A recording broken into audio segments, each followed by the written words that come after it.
What's going on, ladies and gents? Caleb McAllister here. Thank you guys for joining me. I wanted to show you guys these new stainless steel shower rings that I'm using to hang my new shower curtains up in my master bathroom.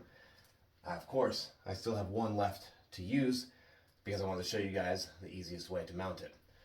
So I start with one corner, gradually hanging the entire way across. Slide this over so you can see it.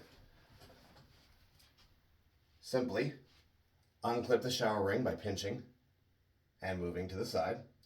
Then we're going to take this hook part, slide it first through the outer liner, through the outer curtain, and then through the inner liner. And then before we close it, we hook it over the bar.